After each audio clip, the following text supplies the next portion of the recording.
So I'm here to kick off leadership. And so for me, leadership is all about the inside out approach. Who we are being, what we are believing, and what we are rehearsing about ourselves. Now, I am honored to have been the U.S. Navy's first African-American female helicopter pilot. Honored. I loved serving my country.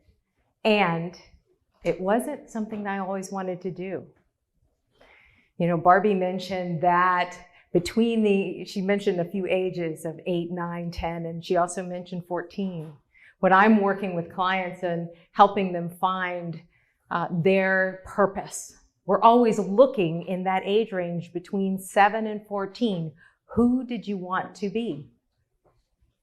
For me, when I was in that age, in addition to drawing hearts all the time in my notebooks in school, I also wrote Kamin Enterprises, Kamin Industries. I knew I wanted to be in business and have an impact. However, my older brother happened to be in the Naval Reserve Officer Training Corps in college, and he would bring his cover, his hat, and his sword and put it in his room. And being 7 years younger, I would sneak into his room frequently, and I would put them on and I'd practice my saluting. And that was really, for me, it got in me. And so just prior to second semester senior year of college, my mother said, "What do you want to be when you grow up, when you finish school?" And I said, "Well, maybe I'll go into the Navy." I wanted to see the world. I didn't want a 9-to-5 job with 2 weeks of vacation a year. I wanted to travel. And the backstory, I went into the Navy, and there's a whole storied past. It's in one of the books over there. And I loved it, and I did well as a Navy pilot, and I was so honored to have done that. And I still wanted to be in business. And so even though I had taken money to stay in the Navy for a little bit longer, they had a window that was just open for a bit that would allow us to step out of the Navy.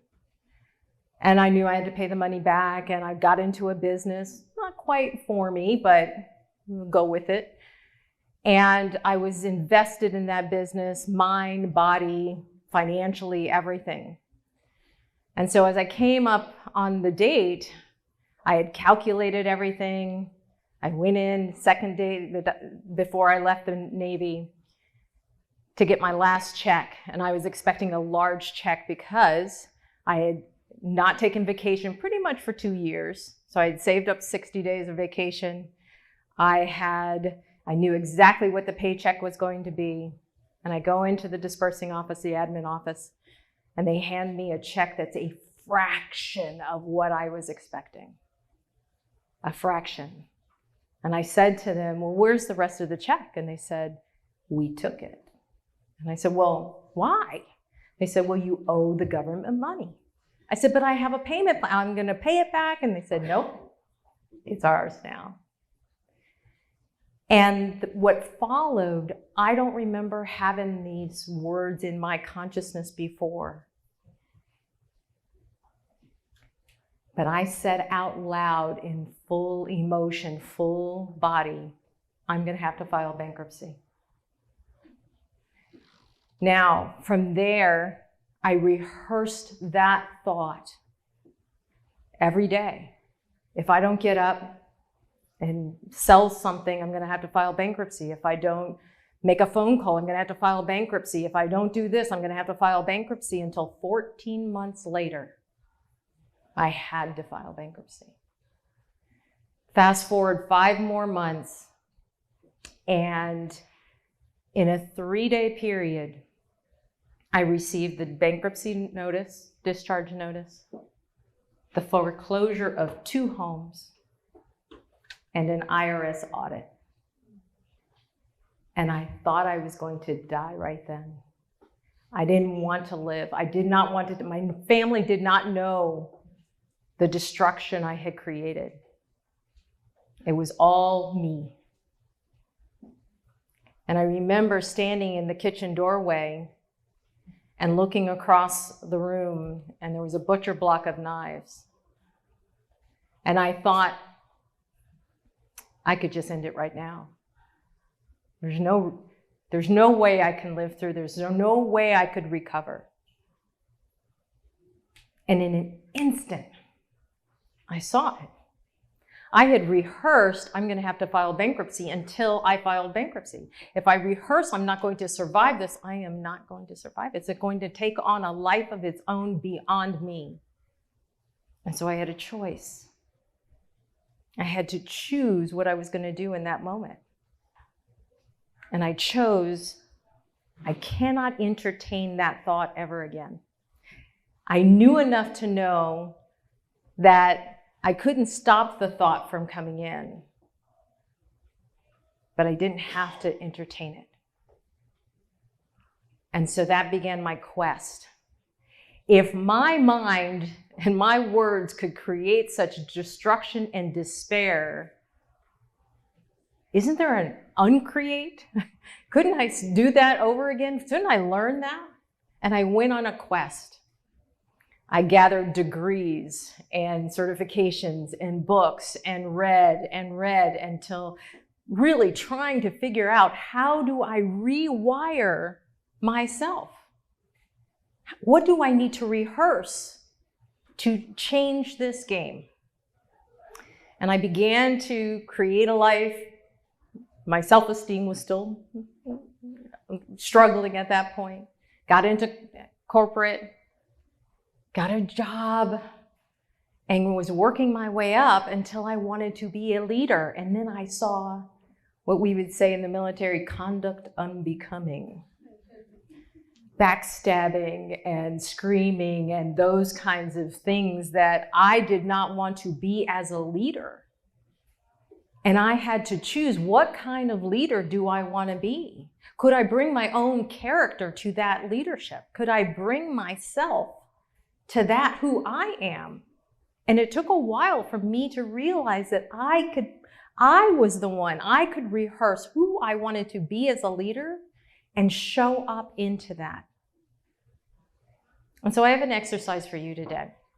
I want you to just think of that big goal that you have in mind for your life. What's that next step? What would you like to create in your life? Just think about that for a moment. Is it to buy a house, get promoted, get a raise, get a new job, get a car? Everyone got something in mind? Live in the possibility of that just for a few seconds. The possibility of it. Now, did any of you have another thought as you did that? Something not so positive when I said possibilities? That it might just not happen? And it might have been, it's the economy. It's, the economy is bad, there's inflation, nobody's hiring, my company is not promoting anyone, there's a hiring freeze, all of that. So I know I have some pretty audacious things in the works. And the truth is, we all have something called negativity bias. We are inherently negative. It is in order to protect us. It is a part of our DNA in order to protect us from danger. The only challenge is we don't know the difference between a lion chasing us and our gene. And we want to switch those so that we actually rehearse, who do we want to become?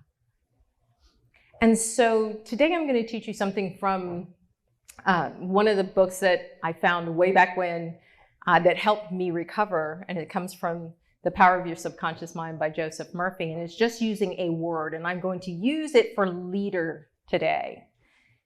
Everything that I have done, I used wealth, but you can use wealth, you can use success, you can use leader, and it's just the word, and get into the feeling of what would it feel like to be the leader you want to be, and to think from that place.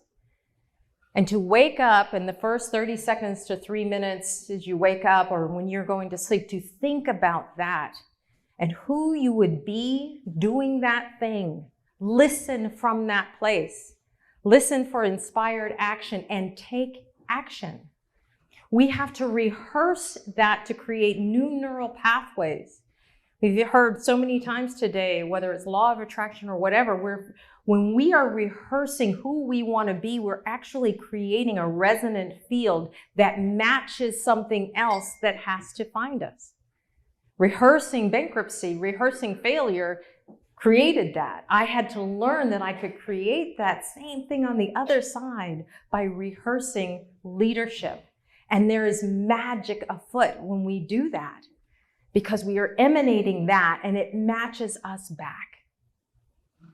And so choose a word, and just for the first 30 seconds, no more than a few minutes in the morning, and think from that place, create from that place, listen for inspired actions and take the action. It will be met with magic beyond your wildest dreams. But we have to choose. Thank you.